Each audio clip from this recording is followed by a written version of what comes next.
Olá, sejam todos muito bem-vindos, todas muito bem-vindas a mais um Alesp Cidadania. Setembro é o mês da conscientização sobre cânceres ginecológicos, tumores que aparecem em algum momento da vida e correspondem a 19% de todos os diagnósticos anuais de câncer no mundo. Essa é uma doença, um problema de saúde pública mundial. Segundo uma pesquisa do Instituto Nacional de Câncer, o INCA, até 2025 há uma estimativa de 704 mil casos de câncer e de pessoas que serão diagnosticadas com essa doença aqui no Brasil. O câncer de mama em mulheres e o de próstata em homens continuam figurando entre os tipos da doença com maior incidência no nosso país. Para auxiliar os pacientes, então, acometidos por essa doença, o Instituto Oncoguia promove acesso e informação de qualidade, a detecção precoce, tratamentos rápidos e qualidade de vida. O Instituto Oncoguia é uma organização sem fins lucrativos que tem como missão acabar com o preconceito, o sofrimento e as mortes causadas pelo câncer no Brasil, por meio de ações de educação, conscientização, apoio e defesa dos direitos desses pacientes. Para conhecer mais, então, sobre os trabalhos do Oncoguia, nós recebemos aqui em nossos estúdios a presidente do Instituto, Luciana Holt, e também a paciente de câncer coloretal que está em remissão e teve todo o apoio dessa instituição para se tratar, também, que é a Bia Suzuki, que está conosco através da nossa janela virtual. Sejam muito bem-vindas aqui ao programa. Muito obrigada, Mariana. Enorme prazer estar aqui com você. Bia? Muito obrigada, Mariana. Um prazer estar aqui com a Lu e representando todos os pacientes e espero poder agregar com a minha história. Nós é que agradecemos. Luciana, vamos começar falando, então, explicando para quem nos assiste um pouco melhor, né? Qual é o papel do Oncoguia, quando ele foi criado, né? Hoje atende quantas pessoas? Muito bom. Bom, para mim falar do Oncoguia é um enorme privilégio, porque ele tem a ver com a minha história pessoal e com a minha profissão escolhida. Então, Mariana, eu sou psicóloga de formação, eu sou psico-oncologista e foi justamente, entrando em contato com as dores, com os desafios, com os medos e com a falta de informação de qualidade que eu comecei a me questionar qual era a relevância disso na vida de um paciente que estava recebendo aquela notícia da noite para o dia. Então, lá em 2003, eu coloquei no ar o site Oncoguia, que esse ano completa 20 anos de, na verdade, hoje um portal muito completo e que realmente contempla todas as informações que um paciente com câncer precisa conhecer a partir do momento que ele recebe esse diagnóstico. E depois de 6 anos, justamente entrando muito em contato com esse mundo da oncologia, com hospitais, com profissionais de saúde, com muitos médicos, que a gente entendeu que tinha espaço para a gente ter uma ONG, uma organização sem fins lucrativos, a famosa Associação de Pacientes, que representa e que defende as prioridades e os direitos de um paciente com câncer. Então, nasceu em 2009 a ONG Instituto Oncoguia. Hoje, com o propósito de fortalecer, de guiar e de encorajar todas as pessoas tocadas de alguma forma pelo câncer para que passem por essa fase da melhor maneira possível. Acho que o mais importante de tudo, Mariana, não é fácil. Enfrentar uma doença como um câncer nunca vai ser fácil. O que a gente acredita muito no nosso dia a dia é que com informação e com apoio, esse momento fica mais leve e menos dolorido. E é para isso que a gente existe. Bia, conta pra gente como que foi o seu contato com a ONG, com a instituição, como você conheceu e, sobretudo, como foi quando você recebeu, então, esse diagnóstico de ter câncer? Bom, a minha história, atualmente eu tenho 30 anos, mas a minha história começa com 22 anos, quando eu tive o primeiro sintoma de câncer de intestino. Só que na época, justamente pela falta de informação, eu me senti muito à vontade para ignorar o sintoma inicial. Eu morava com a minha irmã na época e, para vocês terem ideia do tamanho tabu, até de compartilhar com a própria família, eu não contei isso para ela, que vinha acontecendo, e ela só foi perceber quando foi retirar o lixinho do banheiro e percebeu sangue no papel. E chegou a me questionar se eu estava menstruada de novo, E aí que eu me senti à vontade de contar o que estava acontecendo. E ela tomou a atitude de ir atrás do acesso pelo SUS, de como chegar até o especialista. E eu fui na consulta no proctologista sozinha. Foi rápido na época esse acesso. E ele fez o exame de toque, eu contei a ele tudo que vinha acontecendo, e ele fez a receita de pomada, remédio e a guia do exame de colonoscopia. Só que eu não segui nenhuma das orientações, nenhuma. Coincidiu de, na época, minha mãe, com mais de 50 anos, ter passado pela cirurgia de hemorroida. Então eu achava assim, imagina, né, que uma jovem de 22 anos tem que se preocupar com saúde. Eu também estava numa fase jovem da minha vida que consumia bebida alcoólica e eu tinha que parar de beber para fazer o uso do remédio. Então, eu não queria abdicar desse prazer momentâneo para fazer o uso do remédio. E também justamente pela falta de informação. Eu nunca tive acesso, eu nunca vi nos hospitais, o médico nunca comentou comigo do risco mesmo jovem de alguma doença intestinal. E postergou essa negligência com a minha saúde, e quando eu tinha 24 anos, eu senti uma dor abdominal muito forte, que me fez ir até o hospital. E nesse tempo, né, dos 22 até os 24, foram surgindo outros sintomas. Dor e inchaço abdominal, sensação de evacuação incompleta, o sangramento passou a ser diário, né, o sangramento era só quando o intestino prendia, e perda de peso sem motivo, que eu associava a perda de peso pelos bons hábitos de exercício, boa alimentação. E com 24 anos fui até o hospital com essa dor abdominal e relatei ao médico tudo que vinha acontecendo, tudo que eu vinha ignorando, e ele pediu o exame de colonoscopia, só que demorou 1 ano para ser realizado pelo SUS. E nessa espera, os sintomas foram intensificando, e foi através do exame de colonoscopia que eu fui diagnosticada com câncer coloretal aos 25 anos. E o Oncoguia entra aí, né? Porque quando a gente recebe o diagnóstico, eu acho que o universo da internet, né, é recheado de boas informações, de qualidade, mas também tem as não confiáveis, né? E o Oncoguia entra como uma fonte confiável que me deu segurança, porque a desinformação gera insegurança, e num momento de diagnóstico de câncer que já a gente imagina tanta coisa, gera tantos sentimentos assim, né? Vir com uma fonte de informação de qualidade é fundamental para seguir essa jornada.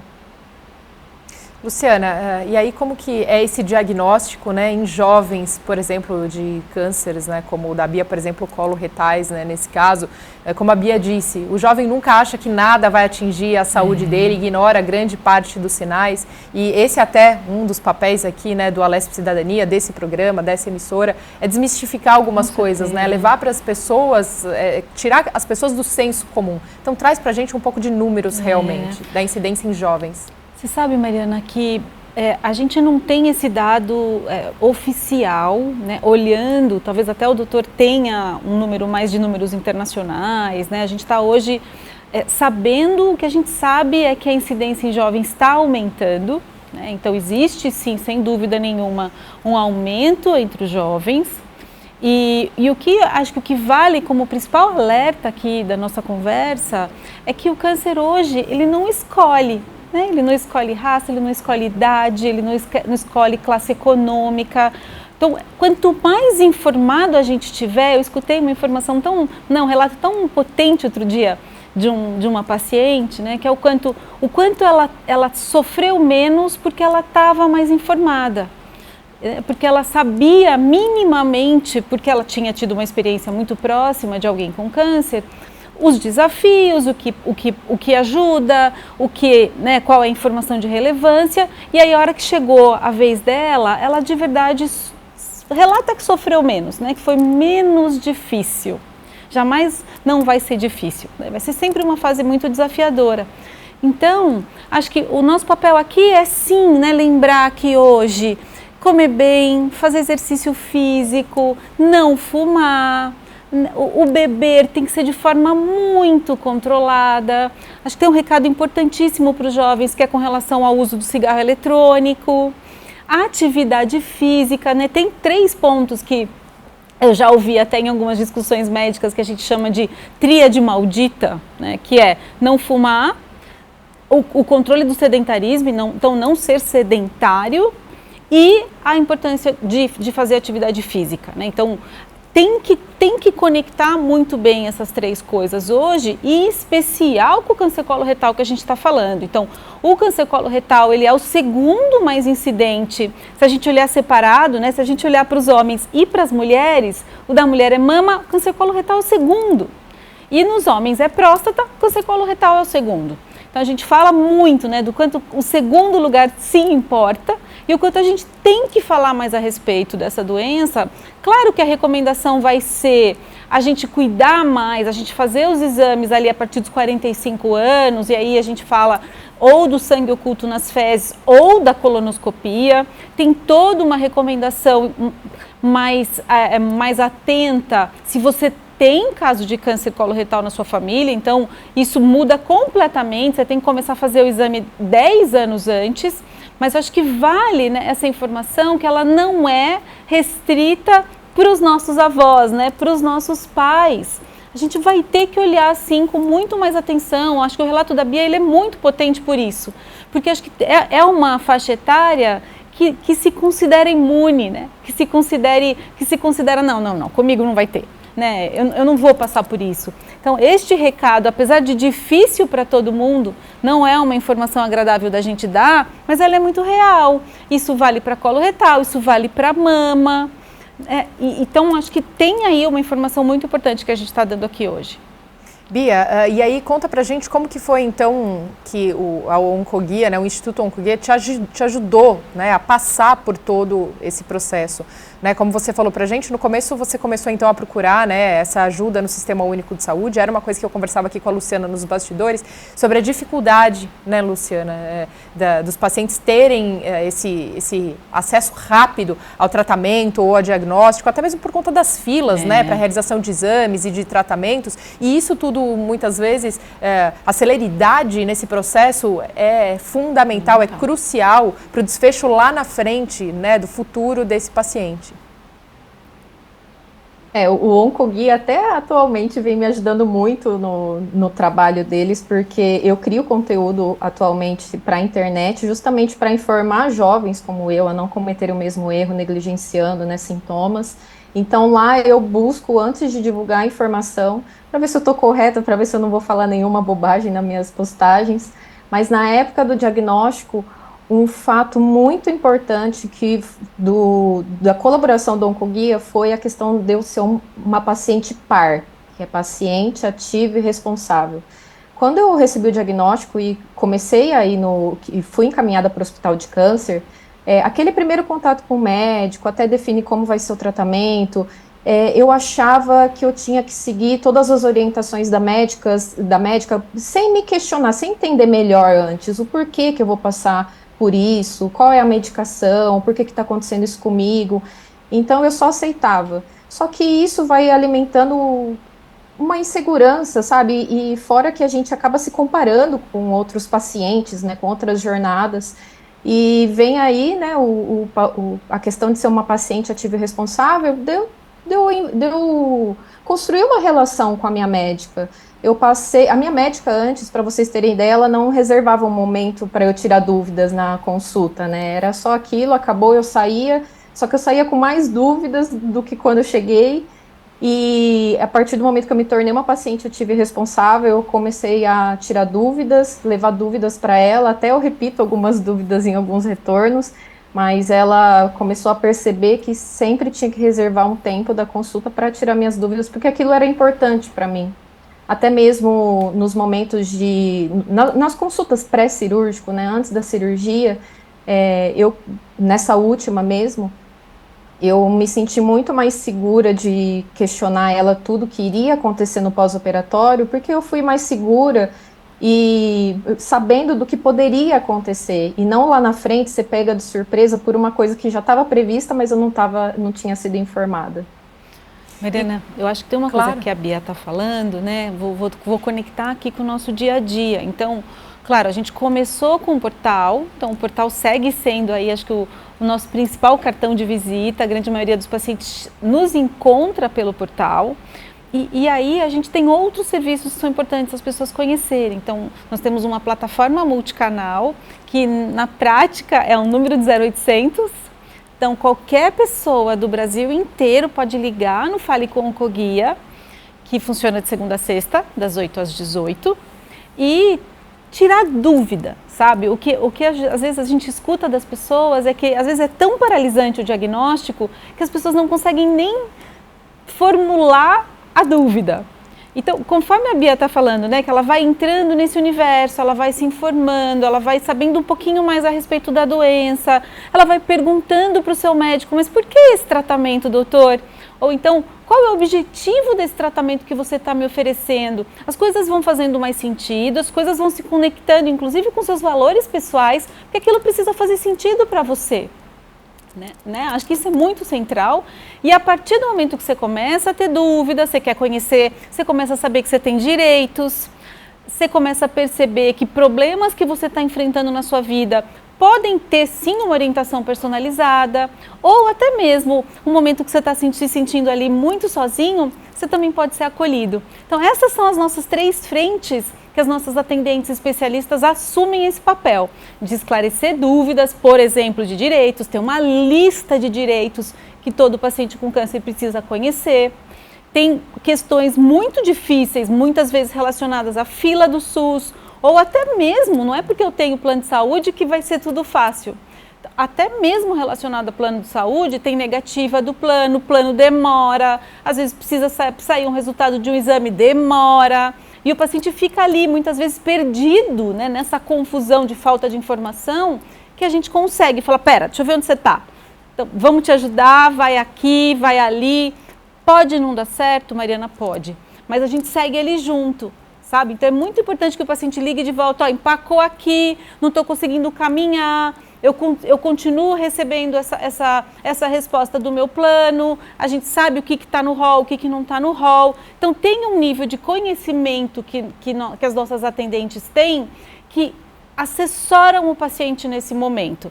Tudo dentro da lei, tudo dentro do que o SUS diz, tudo dentro do que a própria ANS diz, mas a gente vai iluminando, sabe? Muitas vezes situações ali que parece que não tem saída.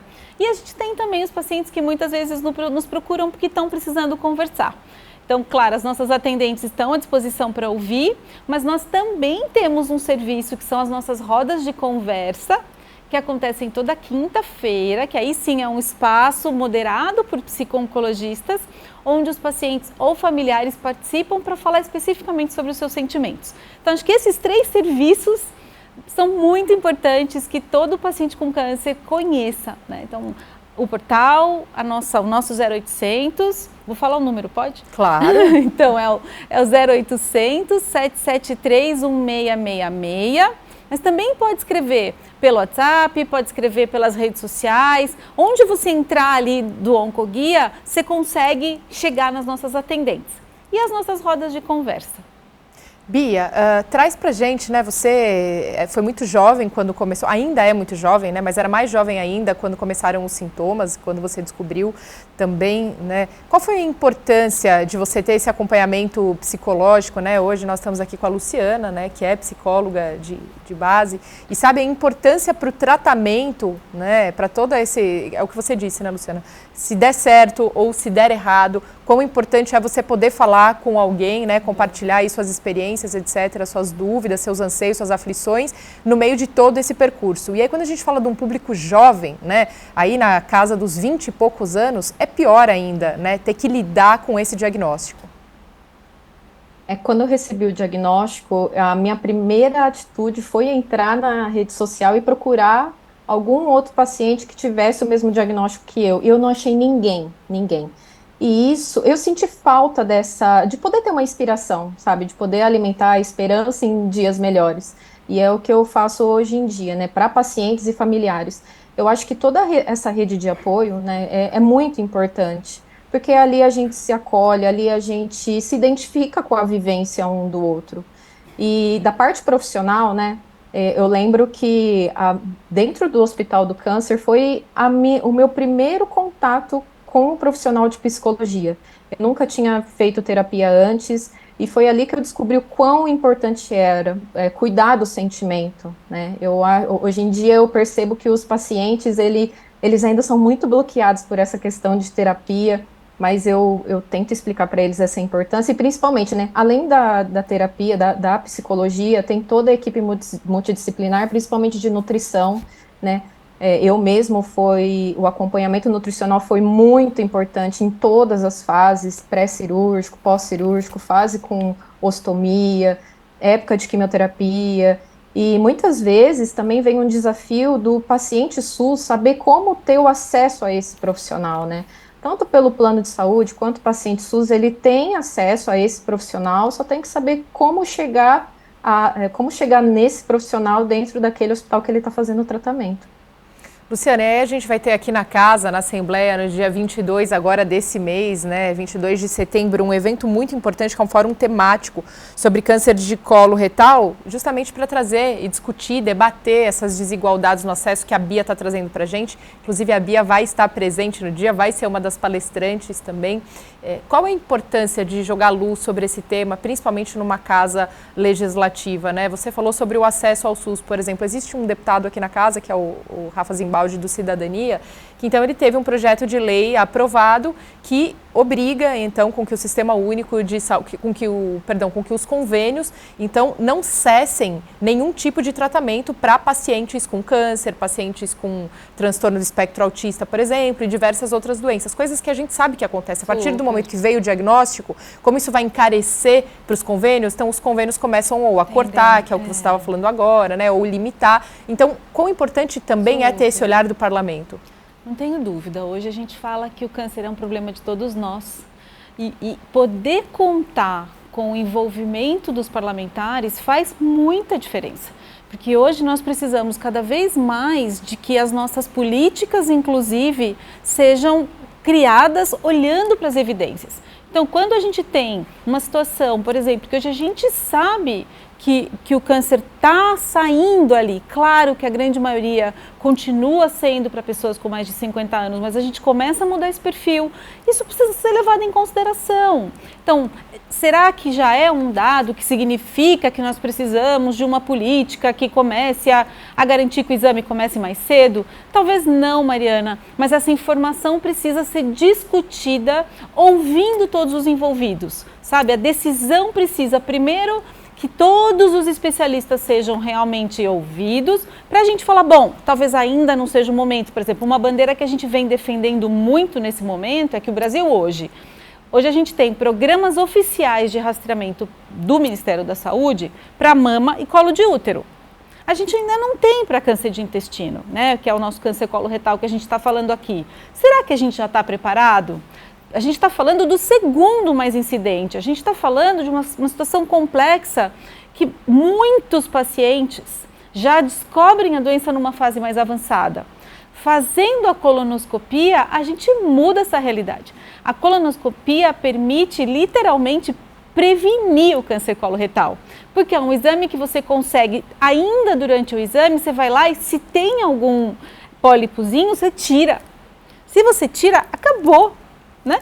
Então, é muita diferença. Agora, ouvindo os especialistas, talvez a gente não tenha tantos colonoscópicos disponíveis no Brasil, igual a Bia falou, a Bia demorou 1 ano ainda com sinal e sintoma, a Bia já tinha sinal e sintoma. Então, será que a gente não pode, por exemplo, priorizar que se as pessoas talvez tenham sinal e sintoma, a gente tem que tirar essa pessoa da fila e priorizar?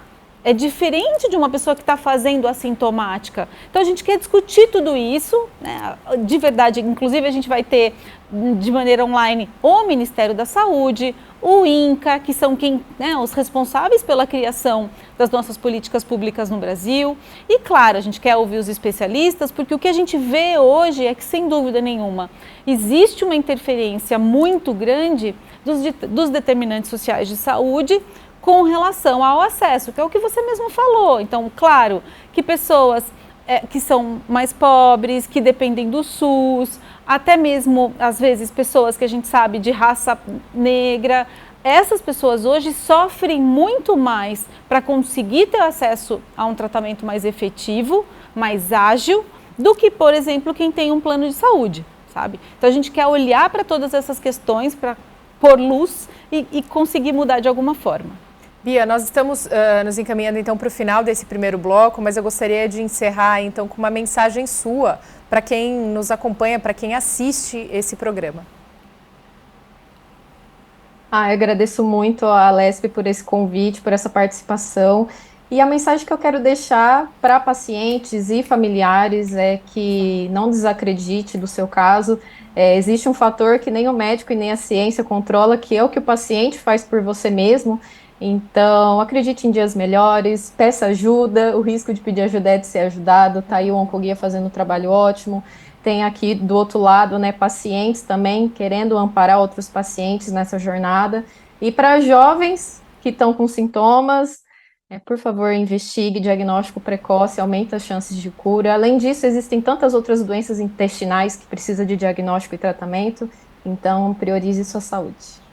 Maravilha, olha só, gostaria de agradecer demais a presença conosco aqui hoje de Bia Suzuki, que esteve conosco aqui via remoto. Nós continuamos então no segundo bloco aqui com a Luciana e no próximo bloco então entra nesse nosso bate-papo também o Dr. Mauro Bonadio. Espero que eu tenha pronunciado de forma correta. Muito obrigada a você também pela parceria até aqui.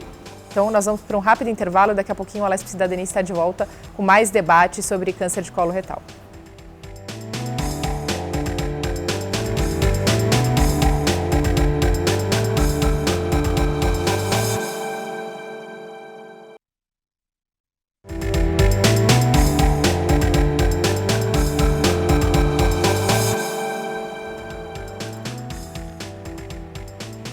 Olá, estamos de volta com o segundo bloco do Alesp Cidadania de hoje, falando sobre câncer de colo retal. Tenho aqui comigo nos estúdios a presidente do Instituto Oncoguia, Luciana Holt, e agora conosco, né, via remoto, o médico oncologista, Dr. Mauro Bonadio. Doutor, seja muito bem-vindo, obrigada por falar conosco. Eu que agradeço o convite, Mariana, estive acompanhando aí o primeiro bloco, achei excelente discussão, estou aqui para poder contribuir. Doutor, olha só, antes da gente, aqui nos bastidores, antes da gente voltar para esse bloco, nós recebemos um depoimento aqui de um dos membros da nossa equipe que está conosco nos estúdios, que falava sobre a necessidade, então, né, desses exames preventivos de colonoscopia à disposição, principalmente no Sistema Único de Saúde. Porque hoje, infelizmente, como a Bia mesmo relatou para a gente, né, foi mais de um ano para conseguir, né, com os sintomas, mais de um ano para conseguir fazer esse exame para detectar. Gostaria que o senhor falasse sobre a importância, então, desse exame de forma preventiva e também quanto é hoje uma fila de espera, doutor, no SUS, para que uma pessoa realize esse exame de colonoscopia? Perfeito, Mariana. A colonoscopia, ela é o exame que pode já tratar uma lesão, inclusive pré-neoplásica, ou seja, uma lesão que eventualmente, com o tempo, poderia se transformar num câncer invasor, maligno e levar a pessoa a óbito. Ela pode ser detectada precocemente nesse exame e retirada, né, através de procedimento durante o próprio exame. Então, sim, é um exame que salva vidas em termos de câncer coloretal.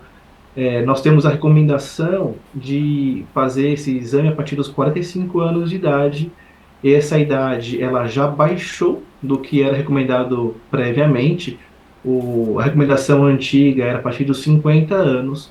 Mas como nós vimos aí no caso da Bia, hoje nós temos encontrado casos de pacientes abaixo de 50 anos com essa doença. Isso é uma tragédia, né? Na vida de qualquer pessoa, qualquer câncer a qualquer idade já é tragédia. Uma pessoa extremamente jovem é ainda pior. Então eu te recomendo mesmo a partir dos 45 anos de idade ou 10 anos abaixo do seu parente de primeiro grau que teve essa doença. A fila no SUS realmente fica próxima de um ano, né? E câncer nós estamos sempre correndo contra o tempo. Então, sim, nós precisamos otimizar essa relação desses exames. Eu vi a Luciana comentando que, eventualmente, alguém que tenha sintoma talvez deixe ser priorizado. Eu concordo plenamente, Luciana. Mas, ainda assim, um ano, mesmo para quem não tem sintoma, mas que tem um risco de desenvolver a doença, ainda é muito tempo. Sim. Agora, doutor, também a Bia e a Luciana falavam aqui pra gente, né, sobre, e o senhor também trouxe essa questão, quanto esse diagnóstico tem vindo cada vez mais entre pessoas jovens, né, tem acometido pessoas jovens, pessoas adultas, né, como a Bia, por exemplo, que teve esse diagnóstico com 20 e poucos anos, né, e o câncer antes ele era uma doença muito atrelada ao idoso, né, ou à pessoa de uma idade mais avançada. Isso tem mudado, só que infelizmente os hábitos das pessoas não têm mudado na mesma proporção, né, ou o alerta, ou a atenção para com a saúde. Como a Bia muito bem disse, né, eu sou jovem com 20 e poucos anos, não deveria ter, né, nenhum problema de saúde. Quando eu vou achar que um sangramento é um alerta de uma doença como câncer, por exemplo? Perfeito, Mariana. E se nós formos olhar os dados dos últimos anos, os dados de qualidade, nós temos publicado das americanos, por exemplo, câncer acima de 65 anos de idade, que é o que nós esperávamos encontrar, tem diminuído a incidência e a morte por câncer. A mortalidade tem caído acima de 3% ao ano. Já em pacientes abaixo de 50 anos, a incidência tem aumentado 2% por ano. E o pior, a mortalidade, ao invés de reduzir, tem aumentado mais de 1,3% ao ano.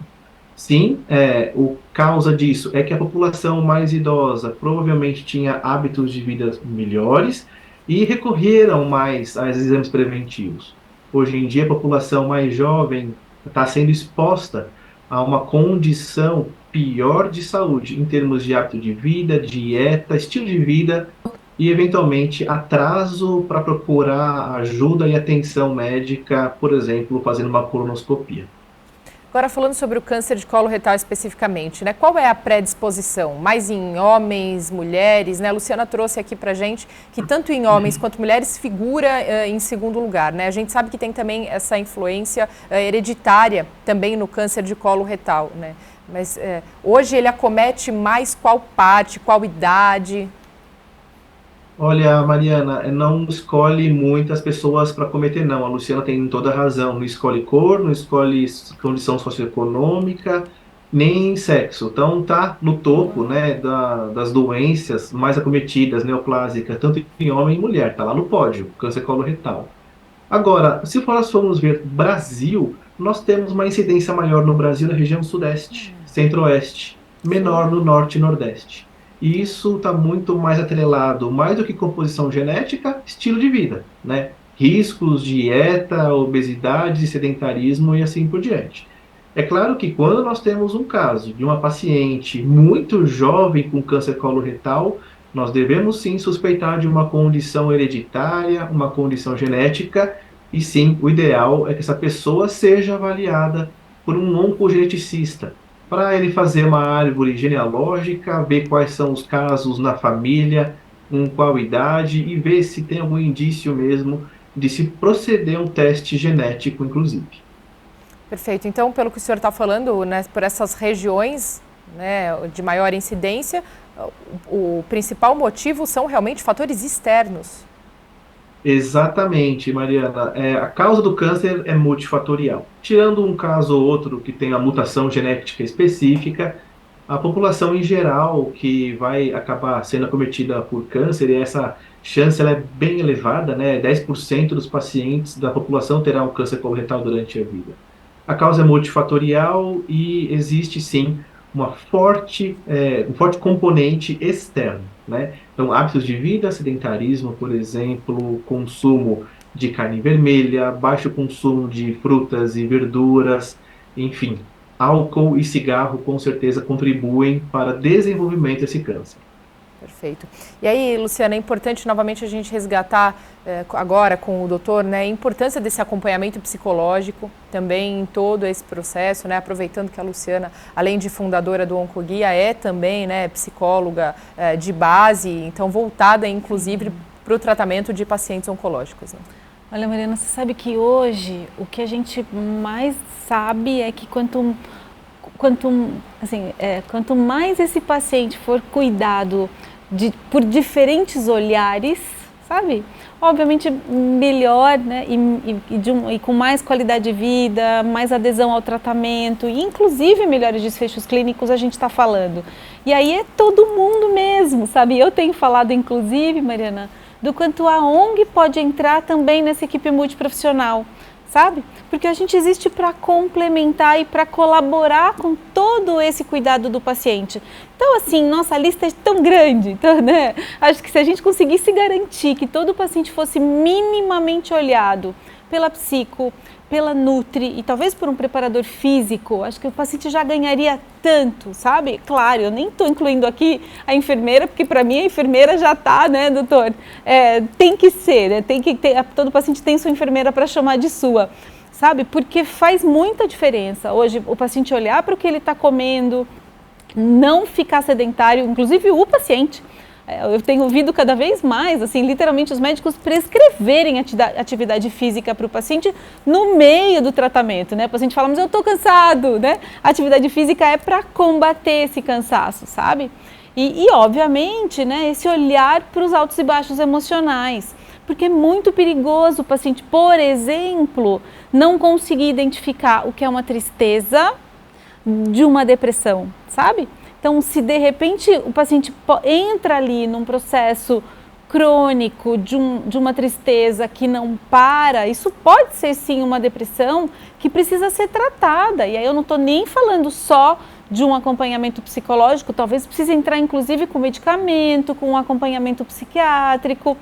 Isso não pode acontecer. Então, e aí quando a gente olha para essa explosão de saúde mental hoje no nosso país, isso ganha ainda mais, né, merece muito mais atenção. Então, hoje não dá, o paciente tem que ser acompanhado aí por uma equipe multi e eu, né, sempre venho pedindo para que a ONG entre nisso também, para que o paciente entenda que a gente está junto para colaborar e para contribuir para que ele passe por essa fase da melhor maneira possível. Doutor. Eu concordo muito, né? Hoje o cuidado do câncer, ele tem que ser multidisciplinar. O médico jamais vai dar conta de cuidar de um paciente com câncer sozinho. O paciente, quando recebe diagnóstico de câncer, provavelmente vai passar conosco o pior dia da sua vida. Então isso traz um sofrimento absurdo. Não tem como tratar essa doença, passar por essa doença sem sofrer. Mas eu costumo falar que existe um jeito certo e um jeito errado de sofrer. O jeito errado de sofrer é você se jogar ao desespero, buscar fontes erradas de informação ou viver desinformado. O jeito certo de sofrer é buscar a informação correta e principalmente o suporte. Então sim, o paciente vai buscar o acesso ao diagnóstico, ao tratamento, às medicações, mas sim, ele também precisa de acesso e aceitar ajuda. Ajuda seja familiar, religiosa, espiritual, de equipe multidisciplinar como psicólogo, nutrição, preparador físico, cuidados paliativos o quanto antes, mesmo que não seja casos de doenças terminais e orientações em relação à vida daquele paciente. É muito comum o paciente deixar de viver porque recebeu o diagnóstico de câncer. Passa a se punir, abre mão de coisas pequenas da vida, de pequenos prazeres, de sair de casa para ir numa igreja, de ter atividade sexual com a esposa, com o marido, de sair de casa para receber amigos em casa. Isso tudo precisa ser reorientado. A pessoa ela tem que voltar a colocar os pés no chão com a máxima firmeza possível para caminhar junto do tratamento do câncer e não parar, não ser um objeto passivo de tratamento. Muito bom. E aí, a Luciana falava para a gente também o quão importante, além dessa parte psicológica, de atividade física, é também, ou seria, né, o ideal, um acompanhamento nutricional também, né, doutor? Quando a gente fala de câncer coloretal, a gente sabe que isso é fundamental também, né, no meio desse processo. Aí, já, né, na esteira desse mesmo assunto, enquanto o senhor me fala sobre a importância desse acompanhamento nutricional, eu queria também que o senhor falasse sobre o número de chance de sucesso dos pacientes que são tratados exclusivamente pelo SUS e que têm câncer coloretal, ou seja, que dependem para ter acesso a uma nutricionista, a um exame, a uma colonoscopia, ou a essas quimioterapias, ou ao acompanhamento psicológico e etc., dentro do sistema de saúde único de saúde. Sistema único de saúde. Perfeito, Mariana. Assim, eu e você precisamos de suporte nutricional, tá? Pessoas saudáveis, a gente precisa ter recomendações e precisamos seguir essas recomendações. Que dirá um paciente que tem uma doença, que consome energia dela e que eventualmente vai ser submetido a procedimentos cirúrgicos sempre grandes, tratamentos quimioterápicos, então sim, vai ter que ter um suporte nutricional, orientação que seja, né? O paciente tratado pelo SUS, ele não vai fugir muito daquilo que a gente vê nos dados internacionais em relação a desfecho oncológico. A grande questão é, quem descobre mais precocemente tem mais chance. Quem descobre a doença mais tardiamente, essa chance cai bastante. Mas mesmo naqueles pacientes que têm um diagnóstico, uma fase muito avançada, com metástase, a gente não deve tirar a esperança desse paciente. De eventualmente, com o sucesso do tratamento, conseguir até operar às vezes e ficar livre de doença por longo período. A gente fala que cerca de 2/3 dos pacientes vai descobrir a doença em estágio inicial, passível de cura, demandando às vezes só cirurgia, às vezes cirurgia mais quimioterapia. Mas cerca de 25 a 30% vai descobrir a doença já avançada, e aí tratamento quimioterápico, que a gente chama de paliativo, mas que por sorte da resposta da doença ao tratamento, isso pode mudar ao longo do tempo. Um fato, em verdade, é que mesmo doenças iniciais, localizadas, tratadas curativamente, existe um risco dessa doença recidivar. E sim, precisar depois ser tratamento de controle. Mas o acompanhamento frequente ajuda bastante a detectar esses casos e quanto antes detectar, quanto antes tratar, melhores as chances do paciente. E aí, falando em detecção precoce, acho importante, mais uma vez, né, a gente ressaltar quais são os sintomas, então, do câncer coloretal. Embora a Bia, no primeiro bloco, Luciana, tenha falado, né, sobre alguns deles, nunca é demais a gente falar e alertar quem nos acompanha. Perfeito, Mariana. Assim, os pacientes, eles têm que estar sempre orientados com uma bandeirinha, né, na cabeça, o sinal de alerta. Pessoas que começam a apresentar perda de peso involuntária, alteração de hábito intestinal, afilamento de fezes, sangramento nas fezes, seja um sangramento mais claro, principalmente um sangramento escurecido, dor abdominal, alteração de hábitos alimentares, devem sim procurar uma avaliação médica para eventualmente não perder a chance de detectar precocemente um tumor coloretal. Sabe, Mariana, eu acho que pegando carona, né, do que o doutor está falando, acho que vale a gente falar aqui para todo mundo que a gente está falando de coisas que são muito tabu, né? Porque assim, a gente está falando de cocô, né? A gente, assim, tem um recado que a gente fala olhe o seu cocô. Se ele mudou, não é para mudar, né? Então, tem que ter um hábito regular. Isso é super importante, então tem que prestar atenção sim, né? A Bia falou aqui de hemorroida, a Bia falou de sangramento nas fezes, que ela mesma se calou. Ela mesma falou, não, né? Não tem nada de errado aqui, e ficou quietinha. Isso é muito comum a gente ouvir nos relatos das pessoas mais jovens, sabe? De que é tão assustador que acabam optando por ficar em silêncio e aí existe essa demora na busca de ajuda. Então, acho que a gente vai ter que falar muito para a gente desmistificar e para a gente passar por cima, enfrentar mesmo esses tabus importantes, porque vão ser estes hábitos e esses comportamentos mais ágeis de você não ficar parado esperando e você sim, por exemplo, uma mulher, a gente pode levar essa informação para a nossa ginecologista. Não necessariamente eu preciso de cara ir no procto, nossa própria ginecologista pode conversar com a gente sobre isso, no caso da Bia, por exemplo, e, por exemplo, pedir a colono, né, antecipar essa realização do exame. Então, acho que esse é um recado muito importante. E aproveitando esse gancho... Pois não, doutor? Bem lembrado, Luciana, assim, o diagnóstico de câncer, quem faz geralmente não é o oncologista. Exato. É o médico que cuida daquele paciente, ou clínico, ou geriatra, ou ginecologista, ou mastologista, e assim por diante, endócrino, seja quem for. Bom, agora voltando, né, para essa questão de alerta, de falar então, né, sobre esse tema, quão importante, né, doutor, vamos resgatar esse evento que vai ter agora dia 22 de setembro aqui na Assembleia Legislativa, né, esse fórum para debater o câncer coloretal, vai ter aqui a Luciana representando o Instituto Oncoguia, vai ter a Bia também, né, Suzuki, que vai vir falar, então, dar uma palestra. graças a Deus, hoje ela já está em remissão. Mas quão importante, doutor, são ambientes como esse, né, onde são formuladas as leis que regem, no caso aqui da Assembleia Legislativa, o Estado de São Paulo, mas claro, tanto em níveis municipais como as câmaras municipais, ou em nível federal, como a Câmara dos Deputados, por exemplo, também é importante debater, né, e ter essa discussão, abrir espaço para ter essa discussão, para ter políticas públicas que acelerem e alertem. Olha, esse diagnóstico precoce é fundamental, então fique alerta, fique atento, né?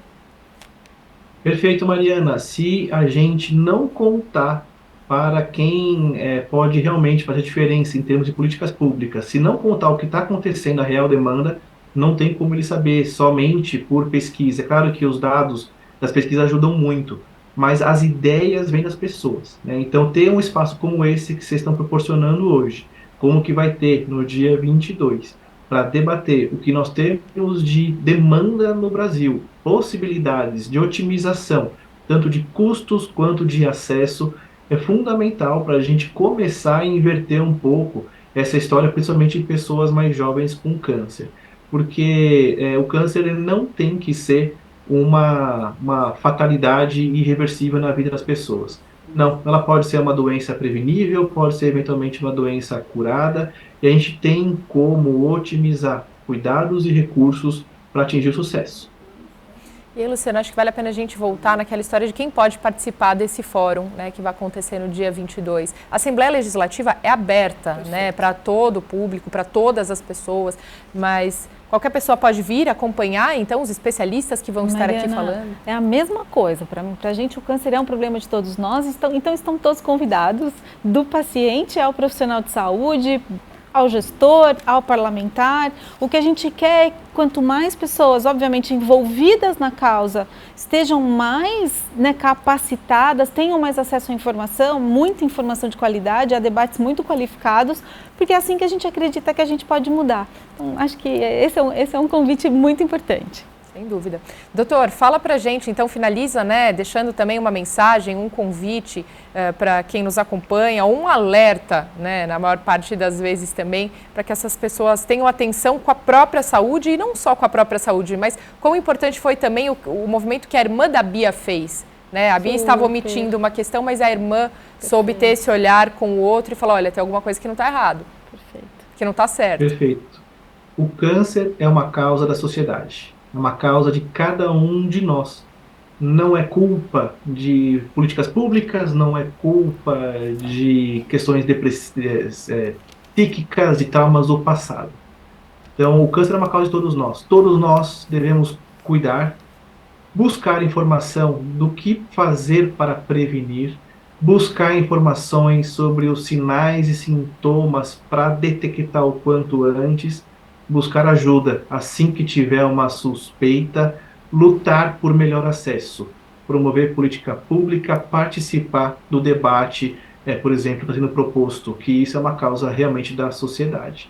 E parabéns sempre à Oncoguia, né, ao Instituto, parabéns à LESP por promover esse debate, e essas campanhas fazem um impacto, eles têm um impacto muito grande na população. Quanto mais disseminar a informação, melhor a chance da pessoa poder também lutar do nosso lado nessa causa. Luciana? Eu agradeço demais o espaço, que bom que a gente pôde contar com o doutor, com a Bia, porque quanto mais a gente fala, acho que mais as pessoas vão se aproximando do assunto. Fica aqui o nosso convite. Apesar do desafio, apesar da grande maioria das pessoas, Mariana, ainda olharem, pensarem em câncer e a primeira palavrinha que vem junto é morte, o nosso papel é desmistificar isso. O doutor trouxe um monte de boas notícias, a gente tem sim hoje muitas boas notícias do câncer, e são em espaços como esse que a gente consegue trazer essas boas notícias, e a gente vai fazendo, né, uma ondinha de desmistificar, de informar com qualidade, e isso vai transformando também as pessoas, porque hoje faz muita diferença. Quanto mais eu sei e quanto melhor eu cuido de mim, quanto mais atento eu estou à minha saúde nessa questão relacionada ao câncer. Então, obrigada pela oportunidade. Muito obrigada mais uma vez, Luciana Holt, que esteve aqui conosco e vai estar nesse evento presente, né, no dia 22 de setembro aqui na Assembleia Legislativa do Estado de São Paulo. Também ela que é fundadora do Instituto Oncoguia e, claro, ao doutor médico oncologista Mauro Daniel Espina Donadio. Muito obrigada mais uma vez aqui pelos seus esclarecimentos, pela sua presença e a ambos aqui por esse debate.